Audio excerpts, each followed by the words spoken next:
Damag Lawag.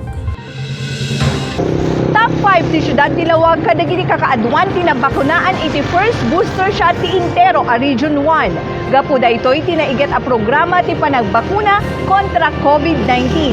Ti report manipod ken ni Monet Soriano.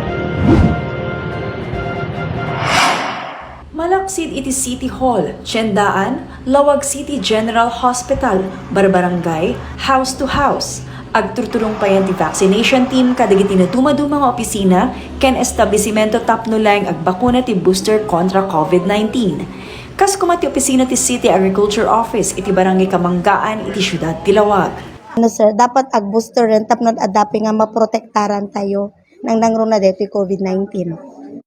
No iti dati nababati Syudad ti Lawag ti bilang dagiti nagpa first booster shot. Ngem baben ti programa pinaslakas ti Department of Health.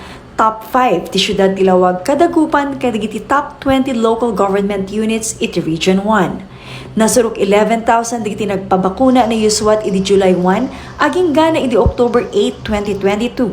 Kaspasa ti first 100 days ni Presidente Bongbong Marcos. We really galvanized all the specific departments of the city government. So, City Health Office together with CSWD, I really pushed them to really move buong Lawag to go to all the different departments, all the different groups dito sa City Hall, and also we had a lot of support from the Department of Health region. Their staff also helped us. So we moved every day. We even went door to door, in house to house in the respective barangays of Lawag. And I believe that they really did a good job.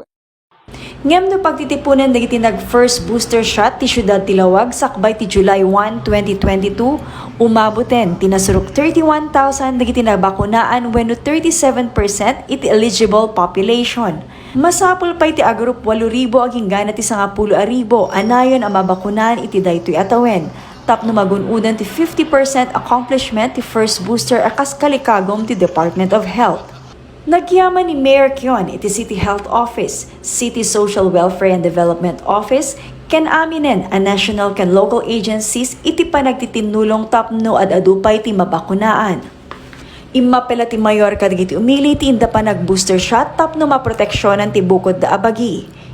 If they want to keep themselves safe and keep their loved ones safe, that it is imperative that they have their booster shots.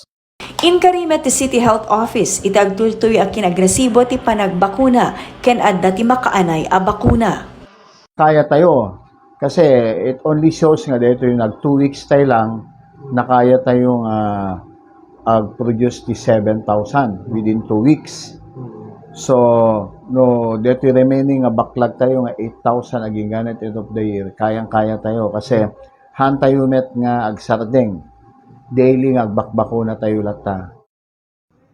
In paganet ket ti City Health Office, ang masapul lata ti panagan-an naggaputo at dapay laing ti pangta ti COVID-19, ket ti kaapektibuan iti panagpa-booster shot. Monet Soriano, para ti Damag Lawag. Damag Lawag.